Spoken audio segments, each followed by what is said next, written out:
Science daily capsule में question number first है, शरीर के किस अंग में प्रोटीन का पाचन शुरू होता है। तो आप यहाँ से याद रखेंगे स्टमक यानी कि आमाशय में ऐसा होता है। और आमाशय में क्यों होता है? क्योंकि आमाशय की दीवारों से निकलता है गैस्ट्रिक जूस, जिसको हम जठर रस भी कहते हैं। और इसी जठर रस में एक एंजाइम पाया जाता है जिसका नाम है पेप्सिन। और ये पेप्सिन एंजाइम प्रोटीन को पेप्टॉन्स में बदल देता है। ठीक है, तो इसलिए हम ये बोलते हैं कि आमाशय के अंदर जो है प्रोटीन का पार्शियली डाइजेशन होता है, आंशिक पाचन होता है।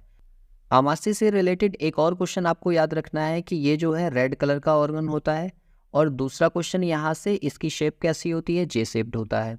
और इसी से तीसरा क्वेश्चन बनता है कि जो आमाशय का पाइलोरिक भाग होता है ना, उसी पाइलोरिक भाग में ऑक्जेंटिक सेल्स पाई जाती हैं, जहाँ से HCl यानी कि हाइड्रोक्लोरिक एसिड सिक्रीट होता है और ये हमारे भोजन को सड़ने से बचाता है।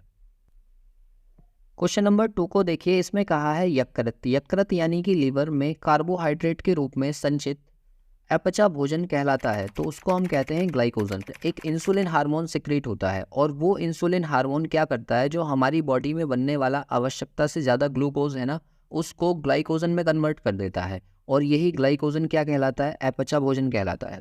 और फिर बाद में जब हमें इसकी ज़रूरत पड़ती है तो एक हार्मोन होता है जिसका नाम है ग्लूकागॉन, जो उसे वापस ग्लूकोज में कन्वर्ट कर देता है और फिर हम उसको यूज़ कर लेते हैं। क्वेश्चन नंबर 3 को देखो, इसमें कहा है भोजन का पूर्ण पाचन कहाँ होता है। तो छोटी आंत या स्मॉल इंटेस्टाइन इसका आंसर होगा। और यहीं से एक और क्वेश्चन याद रखना, अगर क्वेश्चन आता है कि भोजन का पूर्ण अपशोषण कहाँ होता है, तो उसका आंसर होता है बड़ी आंत यानी कि लार्ज इंटेस्टाइन। क्वेश्चन नंबर 4 को देखिए, इसमें कहा है थकावट का क्या कारण है। तो थकावट का मेन कारण होता है मांसपेशियों में लैक्टिक एसिड का जमा हो जाना। जब कभी हम रनिंग करते हैं या हैवी वर्कआउट करते हैं तो हमारी मसल्स के अंदर क्या हो जाता है? लैक्टिक एसिड जम जाता है, जिसकी वजह से हमें थकान महसूस होती है। क्वेश्चन नंबर 5 को देखो, इसमें कहा गया है कि इमली में कौन सा अम्ल पाया जाता है। तो इमली में टार्ट्रिक एसिड पाया जाता है और टार्ट्रिक एसिड का केमिकल फॉर्मूला होता है C4H6O6। क्वेश्चन नंबर 6 को देखो, इसमें कहा है मानव शरीर में सबसे लंबी कोशिका कौन सी होती है। तो ये तंत्रिका कोशिका होती है या इसको न्यूरॉन कहा जाता है। क्वेश्चन नंबर 7 को देखो, इसमें कहा गया है कि गाजर जो है वो किस विटामिन का समृद्ध स्रोत है। मतलब कहने का ये है कि गाजर के अंदर सबसे ज़्यादा मात्रा में क्या पाया जाता है। तो इसका आंसर है विटामिन ए। और विटामिन ए से जो क्वेश्चन है ना, बहुत सारे पूछे जाते हैं, जिसमें से क्वेश्चन नंबर फर्स्ट हमारे पास आता है कि विटामिन ए का केमिकल नेम क्या है। तो केमिकल नेम इसका होता है रेटिनॉल। और ये किस में पाया जाता है? ये हरी सब्जियों में पाया जाता है, पीले फलों में पाया जाता है, दूध में, एप्पल में, मैंगो में, इन सब में, और कैरेट में यहाँ पर दिया हुआ है गाजर, इन सभी में जो है विटामिन ए भरपूर मात्रा में पाया जाता है। और ये क्यों ज़रूरी होता है? इसके काम क्या है? ये हमारी जो ट्रैकिया होता है, सांस लेने वाली नली, उसको मॉइस्चर प्रोवाइड कराता है, हमारे स्टमक को मॉइस्चर प्रोवाइड कराता है, और हमारी ईसोफेगस जिसमें हमारा खाना होकर जाता है, उसको मॉइस्चर प्रोवाइड कराता है। और इसकी कमी से होने वाले रोग कौन कौन से हैं? एक रोग आपने सुना होगा कि विटामिन ए की कमी से रतौंधी रोग होता है, जिसको नाइट ब्लाइंडनेस कहा जाता है। और इसमें दिक्कत क्या आती है? रात में देखने में दिक्कत होती है। रात में जो है, जिस व्यक्ति की आंख में रतौंधी होता है उसको रात में दिखाई नहीं देता है। और दूसरी बीमारी इससे कौन सी होती है? ज़ीरोप्थेल्मिया, या जिसको हम ड्राई आइस भी बोलते हैं। इसमें क्या होता है? इसमें जो हमारी आंखें हैं ना, उनमें खुजली लगती है, ईचिंग की प्रॉब्लम होती है बहुत ज़्यादा, और हमारी आंखें सूखी सूखी से रहती हैं। नेक्स्ट क्वेश्चन हमें दिया हुआ है क्वेश्चन नंबर 8। उसमें कहा है कि गोबर गैस का मुख्य अवयव क्या है। तो गोबर गैस मुख्य अवयव उसका होता है मीथेन यानी कि CH4। क्वेश्चन नंबर 9 को देखिए, इसमें कहा है मानव रक्त का pH कितना होता है। तो ये pH होता है 7.4। यहाँ से एक और चीज़ आप याद रखना कि pH वैल्यू 7 से छोटे जितने भी होते हैं वो सारे के सारे एसिडिक होते हैं, और pH वैल्यू 7 से बड़े जो होते हैं वो सारे के सारे बेसिक होते हैं। और जो 7 होता है, 7 pH वाली जो वैल्यूज़ होती हैं वो न्यूट्रल होती हैं, जैसे कि H2O हो गया। इसके बाद देखिए क्वेश्चन नंबर 10 में कहा गया है मनुष्य शरीर की सबसे बड़ी अस्थि कौन सी है, या कौन सी बोन सबसे बड़ी होती है। तो ये फीमर होती है, जांग की हड्डी, और ये सबसे मजबूत होती है। क्वेश्चन नंबर 11 में कहा गया है कि रक्त का अध्ययन क्या कहलाता है। तो रक्त का अध्ययन हेमाटोलॉजी कहलाता है। क्वेश्चन नंबर 12 को देखिए, उसमें कहा गया है कि रक्त का थक्का बनने से कौन रोकता है। तो हमारी बॉडी के अंदर एक हेपेरिन प्रोटीन होता है जो रक्त की क्लोटिंग होने से उसको रोकता है।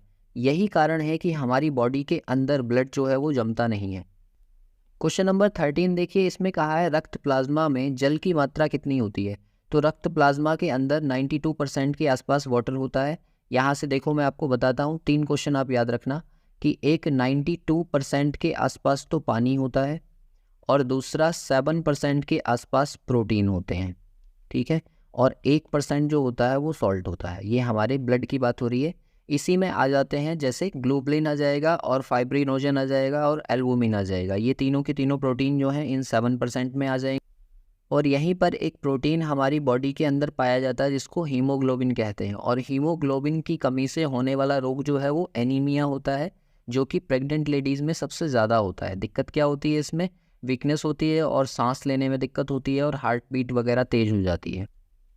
इसके बाद देखिए क्वेश्चन नंबर 14 को। तो 14 में कहा है कि आरबीसी का जीवन काल कितना होता है। तो सबसे पहला क्वेश्चन, तो आरबीसी क्या चीज़ होती हैं? तो इनको बोलते हैं रेड ब्लड सेल्स या रेड ब्लड कॉर्पस्कल्स, और इनकी जो लाइफ होती है वो कितनी होती है? 120 दिन की। क्वेश्चन नंबर 15 को देखो, इसमें कहा है कि आरबीसी का कब्रिस्तान किसे कहा जाता है? तो प्लीहा यानी कि तिल्ली को कहा जाता है। क्वेश्चन नंबर 16, हीमोग्लोबिन क्या है? तो हीमोग्लोबिन एक प्रोटीन है। मैंने अभी आपको बताया कि हीमोग्लोबिन की कमी से होने वाले रोग कौन से हैं? एनीमिया। और ये ज़्यादातर किस में पाया जाता है? गर्भवती महिलाएं जो होती हैं उनमें बहुत ज़्यादा होता है। और सिम्टम्स मैंने इसके बता दिए आपको। क्वेश्चन नंबर 17 को देखो, इसमें कहा है ऑक्सीजनित रक्त का रंग कैसा होता है? ऑक्सीजनेटेड मतलब इसके अंदर जो है ना ऑक्सीजन मिली हुई है, तो वो रेड कलर का होता है। क्वेश्चन नंबर 19 में कहा गया है कि मनुष्य के मुख गुहा में कितनी जोड़ी लार ग्रंथियां पाई जाती हैं? तो 3 जोड़ी लार ग्रंथियां पाई जाती हैं, 2 हमारी जीभ के नीचे और 1 हमारे गले में पीछे की साइड में। और लास्ट क्वेश्चन यहाँ का दिया हुआ है क्वेश्चन नंबर 20, लार में पाया जाने वाला एंजाइम कौन सा है? तो 2 एंजाइम मेनली पाए जाते हैं, एक टाइलिन होता है, दूसरा लाइसोजाइम। टाइलिन क्या काम करता है? ये कार्बोहाइड्रेट को डाइजेस्ट करता है, माल्टोज में कन्वर्ट करता है। और लाइसोजाइम क्या करता है? ये प्राइमरी बैक्टीरिया को किल करने का काम करता है।